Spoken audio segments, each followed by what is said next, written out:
Hi, welcome to the Coffee Chat Show here on Buzzing Pattaya, the show we talk about things that are happening right here, right now, as well as general news, tips, information and advice. Welcome back to part 3. Dean, how the devil are you, sir? Very well, Kev. Yeah, that was Good to really see like, you. I'm okay. It's quite early in the morning for me. Now, in case you don't know what we're doing, parts 1 and 2, basically what Dean's doing is he's very kindly sharing all the information about what's involved in actually taking over a bar, building it from scratch, financial details, all the stress, all the worry, the successes, everything we're going to share as we go through this series of videos. So if you missed part 1 or part 2, have a look in the description below, they're both there. Now, before we get into part 3, right. I know you've had a bit of a time. I mean, how are things anyway, away from the building of the bar, how are things in general here? Okay, it's getting better. Okay. There's definitely more people on the ground, but there's also a lot of people going home again. Because yeah, a lot. Is that because of like Songkran thing, or that could be a factor. There could be people who live here disappearing because they do it every year. They vanish for 2 weeks up to the village or somewhere else because they just don't like it. Oh, yeah. That's quite common. I also think a lot of guys I've met over the last 2 months have actually just finished their holiday. Right, right. So, but overall, you know, there's people around. We've just got to hang in there for another, what do you think, 2 months? 2-3 months, I think. Yeah. I think we should be there. Yeah. I mean, in terms of you girls that you got here in the dive bar, I mean, have many of them going to go home for Songkran, or are they kind of going to hang out? No. Really? No one's mentioned That's it. mad, isn't it? Yeah. Because like years ago, you know, people, I'll go home to my village now, see my family, or you know, and it really is Songkran like just to demolish the whole town. But I have heard stories that some of these girls aren't allowed to go back to their villages because they're so in fear of COVID still. Because of this still? Yes. Really? Yeah, because up in the villages, I think a lot of these people still firmly believe it's a killer. Wow, dear. Oh my good Lord. Yeah. So Songkran then, you're up for it, you're ready for it if it happens, or whatever's going to happen? It's not going to happen, is it? I think it's just going to be another normal day. It'll be completely normal. Yeah. I mean, the real Songkran is the 13th, 14th, 15th, isn't it? Which is coming very soon. Yeah, well the big 2 days as well are 18, 19, aren't they? They're the big 2 celebrations. That's in Pattaya, yeah. Yeah, so, but we'll see, but I would be very surprised with as much water flying around, wouldn't you? Yeah, I don't think they will. I hope not anyway. I don't like it, it's bloody freezing. Honestly, when they put them blocks of ice, it's like, Jesus, what's that all about? That's it. When it gets to the end and it's the blocks of ice and, and that kind of cement clay they use, you know, where they white clay, try and poke it in your eye. We're not putting your Songkran, don't worry. It's really good fun, only for a day. But you see again, a week after Songkran, there's all people with eye infections. Oh, it's true though. It's true. From it is dirty true. Red water. eyes, yeah. Well, they suck it out at Mapachan Lake. Lovely. They go up to Mapachan Lake, it's big bowsers, suck it out, and away you come. Anyway, all right. Well, listen. Let's get on to the subject. Right. We're going to talk about the vault. You're still smiling. Just. So last time we spoke, at that time in part 2, we were busy knocking down walls and looking to rebuild walls. Yes. I mean, where are we in terms of things right now, at this very moment in time? Where are we in the grand picture of things? Okay, right. All the walls came out, which was a lot. And then the final one was the front wall, the actual front of the building. Yeah. Which it was a double wall, very strange setup. It was like one wall with another wall next to it. So we said, we'll take out the inside wall. But unfortunately, the inside wall was holding up the outside wall. Was it? Yeah. so the whole timber. Oh yeah, it was going to fall out. So Really? the whole wall came out, and we've rebuilt it and moved the door a little bit as well to sort of cater for the entrance lobby. So you know when you talk about like there was a double wall there, and obviously you've taken the inside one to give yourself a bit more space than the outside. I mean, is that kind of common, or is that something you've never experienced before? I would never seen it. I would suspect that the inside wall was already there, and they sort of built another wall almost by way of a cladding or possibly soundproofing because they were up to no good. Right. That's a possibility. Right. Because they had 2 doors as well. So when you got the wall, you're thinking, this is going to fall down. I mean, what was the instant action plan? I just said the builder take it down straight away. They took it down and rebuilt it in about 4 hours. Wow. Yeah. Wow. Is that because you needed it done in 4 hours, or because they thought this is going to fall down? Or maybe they thought someone was going to steal their tools. Oh yeah, of course, yeah, because it would be unsecure, wouldn't it? See, that's logic though, isn't it? That's perfect logic, perfect logic. Yeah. So you got over that obstacle, is everything back up now? Is it all okay at the front wall? Yep, front's done, front's lovely. We've built a little wing wall as well, in between our bar and the bar next door, which we're going to use eventually for signage or some design. Yeah. So that'll look quite nice. Apart from that, it's been more excavation with the plumbing downstairs. Right. That's still ongoing. It's really confusing. So we just talk about the front wall in a minute. I mean, obviously you'd give us the budget before and said that you were expecting to spend about 2 million, 2.1 million. Yeah. Has the front wall affected you financially in terms of like the budget, or is that something you absorbed? That'll be absorbed. I mean, I'll tell you what happened, because the last time I was talking to you, yeah, we'd done phase 1 and 2. That's right, yeah. And this is like phase 3. And I wrote down a list of all the things I wanted doing, which involved rebuilding all the bathrooms, all the walls, the second phase of the plumbing, even putting, to the extent of putting doors on as well. Right. And he sent me a quote through, it was like 250,000 baht. I'm like, that is a joke. Really? Right? I mean, because obviously someone like myself, I'm not familiar with the cost. I mean, what were you expecting? 100. So he's 250, you were 100? Yeah. Well, I sent one back saying, sorry, mate, I've got to get more quotes. And he said, well, how much do you think then? I said, 100. And then he, long pause. You mean he passed out? Yeah. He sent me a message back saying, how about 150? And I said, okay, but I've got to add some more jobs onto it. So I've added a load more jobs onto this part of the job. And yeah, we've agreed on 150, but that includes building the mezzanine, Okay. the wrapped round, a lot of concrete work, all the drainage work. There's a lot there.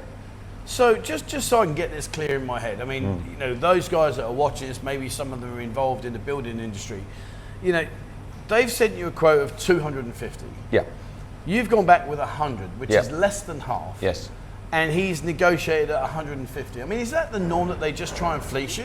I think this is a new thing, but it's the same in every country, isn't it? They get going with a high price. Yeah. It's a busy time out there. They put in a high price, they don't get the work, they go, sod ya. He must have heard us. He's probably drilling next door now just to get on the camera. What the hell are they drilling? That'd be old drilling. Yeah. So 150 is where you've negotiated to. Yeah. Down from 250. Yes. Are you worried that that might affect the building quality, because you might think, do you know what, Yeah. he's having me over here, so I'll do the same. I'll go and get cheaper parts or cheaper materials. Of course. That's why I've got to keep an eye on it every day. You know, already there's 2 or 3 things he's done that we've said, no, mate, that's just not good enough. Wow. Do it again. And he does. They do. They seem to have no issues about just doing things again. Right. So it's a case of like, well, I want this, you're going to pay me that, so we're going to negotiate in the middle, and then I'm going to go off and find better materials or cheaper materials and stuff like that. Maybe so. Yeah. But he's got to keep on top of it. Yeah. And I mean, in terms of keeping on top of it, I mean, how on top of it are you? I mean, are you like feeling pretty good with everything? Okay, well, the mezzanine we talked about last time. Yeah. He's built it. I'm looking at it, not 100% sure it's going to be up to sort of standard.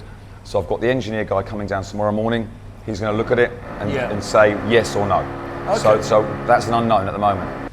So, I mean, in terms of the mezzanine floor, I mean, that's not like just something you can sort of like, oh, it was white, but we'll leave it at black. I mean, that's a massive part of the build. It's massive, yes, because that is going to be the feature. Yeah. You know, we're going to have 2 levels. You're going to be able to look down from the balcony, the mezzanine. Yeah, I remember that, It's really critical, and we've got to get it signed off with City Hall, because they will want to see floor plans. Yeah. When you apply for a license, you have to submit floor plans. Okay. Of the trading areas, and if they don't match up with what they had on the previous record, which might be 20 years ago, then they're going to come and have a look. So it's worth being careful. Yeah, definitely. I'll let you know more as and when the engineer comes. I mean, regarding the builder, I mean, is he on schedule? Are you happy with where he is in terms of everything? I mean, obviously you've had that front wall. Yeah. That was a bit of a shock, but you've overcome that. I mean, is he on schedule? There's no tight schedule put on him. However, he is doing another job in Tree Town. Okay. And in the daytime, he's not around much. But these guys, they don't care. They turn up at like 4 o'clock and work through till midnight. They just don't care. It is amazing. Because back in the UK, I mean, the first thing I'll be doing is on the phone, fella, where are you? Yep. You should be here, like, what's going on? Yep. I mean, here you just sort of like sit back and relax. I mean, if we were on a schedule, I might be a bit more hard on him. But the fact is, being a bit slower now doesn't bother me. Right. Because the 2 things that have been on my mind right from day one, the 2 things I've never done before and that really bother me the most, is the drainage below the ground and the mezzanine. Gotcha. Everything. Once those 2 things are boxed off, which I hope they will be by the next time I see you. Okay. then it comes to the part that I enjoy doing. So if they're not done, will you be sitting there rocking in the chair thinking, what am I doing? No, what's I'll going on? probably be in Cambodia. I mean, in terms of the water, the plumber, I mean, what's the situation with that? What's happening? Okay, so you saw the tank? Yep. Right, then we've now run the plumbing from the tank to all the rooms that are going to have water service. Okay. There's just blue pipes flapping in the wind. Yeah. That's all I asked for, because the next phase is getting the blue pipes out of the ground. So, so that, for example, a toilet, you have your toilet one that, it'll be poking out the ground, ready to put a toilet on. Yeah. Likewise, say that the wash hand basin, you'll have a blue pipe coming down the wall with a bit coming out. You'll in the areas that's going to be pretty, we'll have it out a bit further because we're going to build obviously a little stud wall, Gotcha. so we can conceal the plumbing. In the areas where it doesn't matter, they'll just screw it to the wall. Okay. And then after that, of course, then the tiling gets done, and then you install the white goods, the sinks, showers, toilets. And at what stage do you sit there and think, right, we're on target, we're behind target? Because obviously you've got the kind of plan in your mind where you think, right, I want to be complete by about now. I mean, people ask me all the time. I could say July, I could say August, but as I said to you before, I'm just not going to get myself in a tangle. Chasing it down for the sake of a week, because at the moment we don't know when tourists are going to come back properly. We all suspect June, July. Yeah, that's so right. I'd love to be ready for July.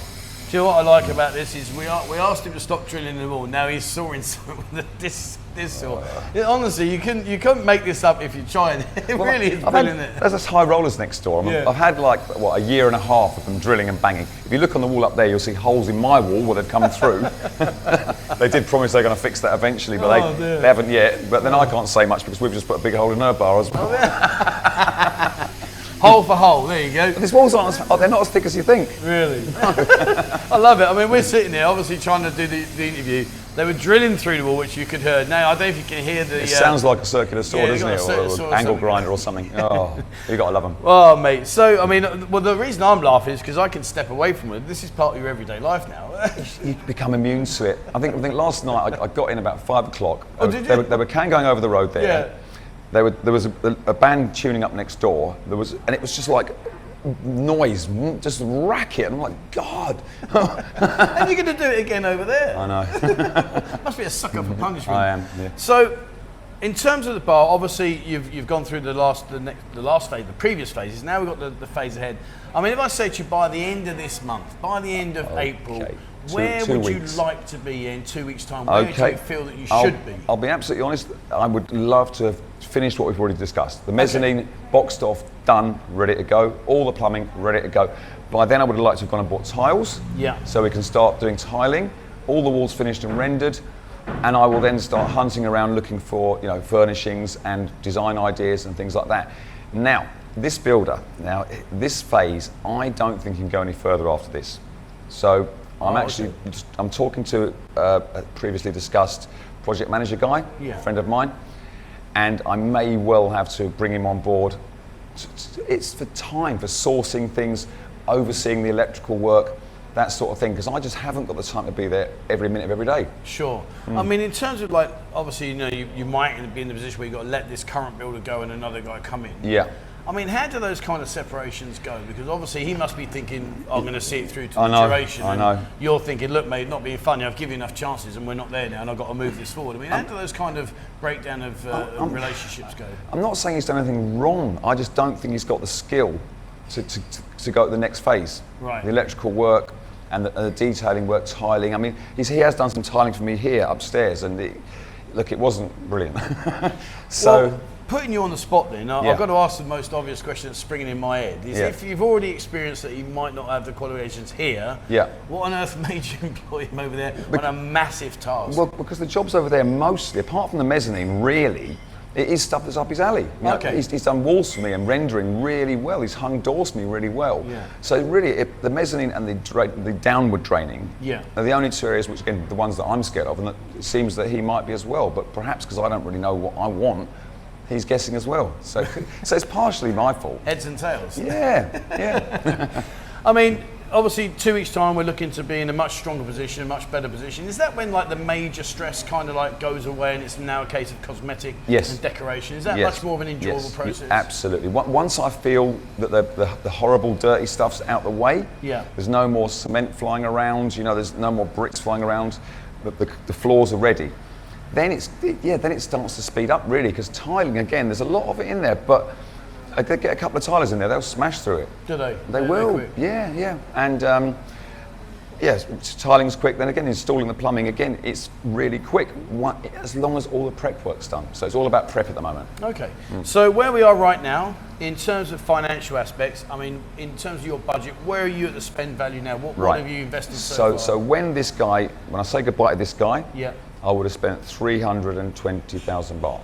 Okay, and was that roughly where you thought you would be? Bit higher, actually. Is it? Okay. I did underestimate, if I'm honest with you. I was hoping to bring the electrics in as well for around about 400,000. Okay. So I'm definitely going to be, I think I'm going to be over by about 100,000 already by the time we get to the plumbing, sorry, to the electrics. To the electrics, okay. So that's the next phase then, is all the finishing off last bits, get it done and dusted. Then it's into like the cosmetics, which is when you can relax. Electric first fix. Yeah. So again, we've got to get a new fuse board. We've got to decide where everything's going to go and just do the first fix electrics. That's the next major project. Right. So let's step away from the building aspect right now. Let's talk about the end concept. Obviously, we know the name is going to be called the vault. Yes.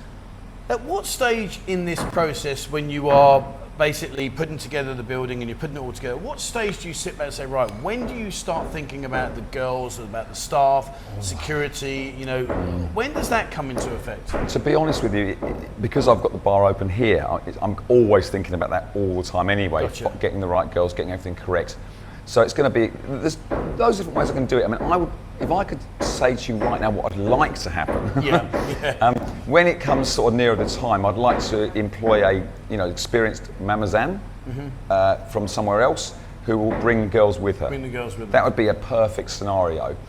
Alternatives, I could sort of like try and build this one up a lot more before the opening and then put some girls over there from here. And then split them across. So that would be an option as well. But quite honestly, I'm not even going to let myself start thinking about that until probably a month before the close.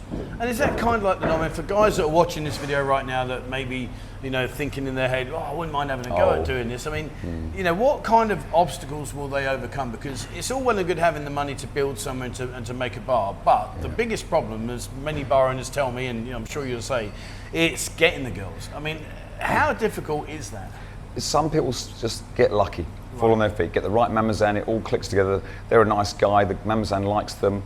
Perhaps they provide accommodation upstairs, which is a bonus, or perhaps they pay a bit more than most, or something just works between the two people. But I know loads of bar owners right now, this minute, who are pulling their hair out, who have just cannot get the girls, cannot get reliability. It is an absolute nightmare. So for anyone who's never done it before, wow. It's hard to give good advice because you need a bit of luck.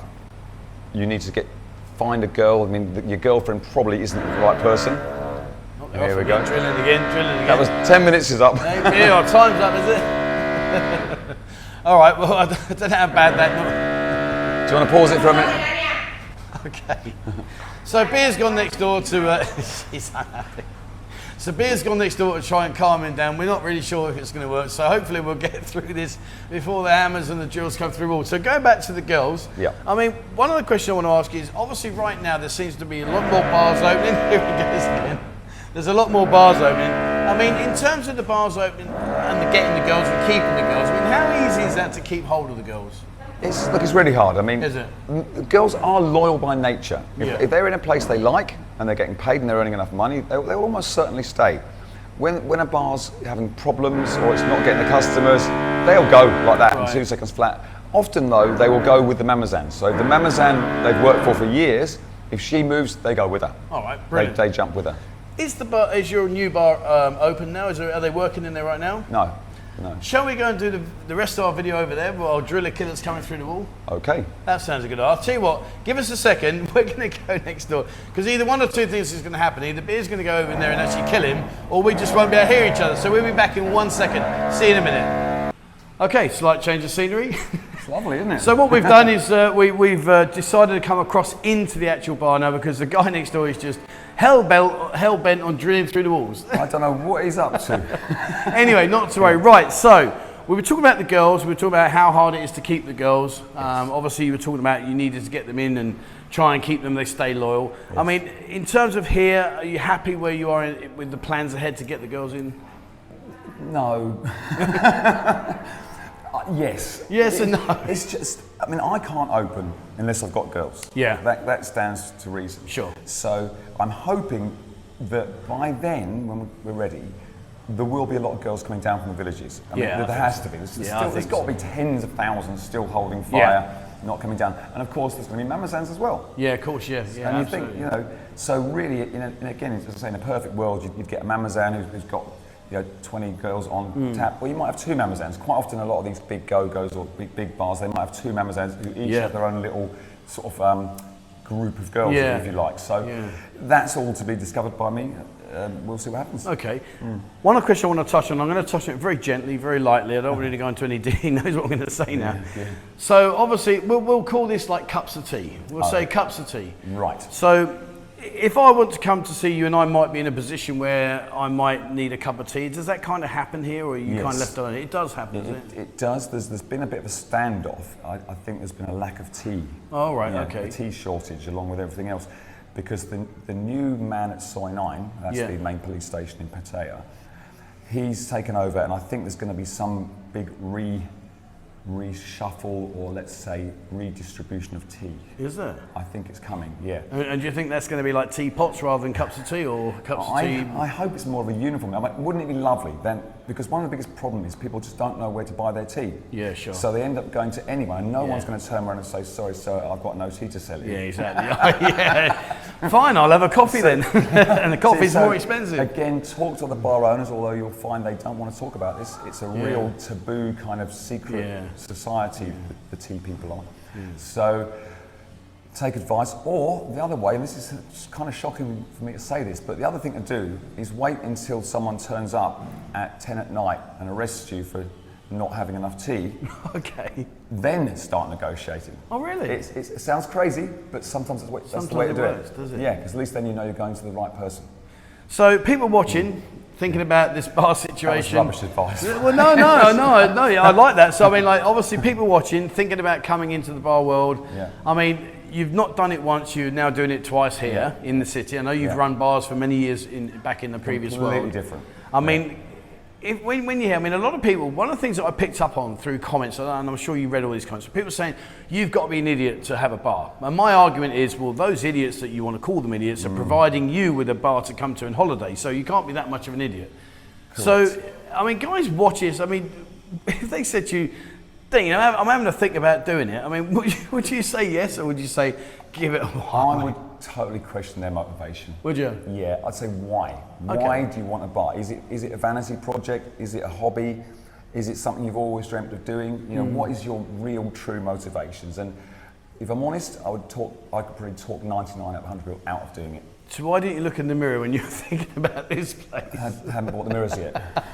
Haven't bought the mirror. Brilliant. Well, I tell you, I love the fact that you're standing there, you're smiling. I know, you know, I mean, when you look at what you're taking on, I mean, it really is an incredible task, and fair play to you. Tomorrow morning, I've got the engineer coming down to look at this. I'm sure you'll show a picture. I'll show this mezzanine to sign off on it. So if that gets, kiboshed, then I won't be smiling. Well, I'm going to come back and speak to you in probably another week and a half, something like that. Fantastic. So, but obviously, let me know tomorrow if things do go a bit pear-shaped, because maybe we need to sort of reevaluate what we're going to do and how we're going to do this. But yeah, I mean, you know, guys, listen, come down to Dean. He's in the dive bar in Soi Chaipun, which we call Sai Pothole. Those of you that have been on the bar crawls with us here at Buzzing, you'll know, because we go into the dive bar many times. It's a great bar, great fun. Come and say hello to Dean and his brother Sean. They're lovely guys. They'll tell you everything that you want to ask. So come and see them, have a chat with him.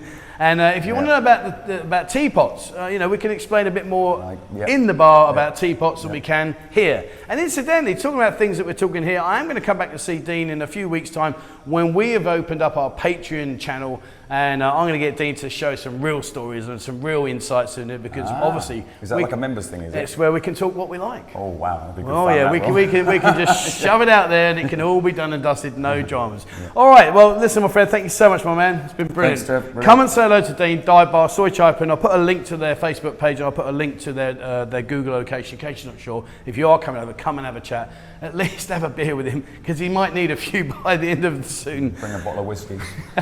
All right, well, that's it from us, guys. Thank you very much for watching. Please, as always, remember, hit the subscribe button, and also the bell icon if you'd like to be notified when I bring out a video. Check out Discord. Dean's got a page on Discord. He actively posts every day all the girls that are working in the bar, updates, parties, all that kind of stuff and information. So have a look in there, and if you'd like to support the channel, there is a link in the description below. But like I say, wait out, see what we come with Patreon. It really is going to be a different level altogether. All right, that's it from us. Thank you very much for watching, and please, as always, wherever you are in the world, stay safe.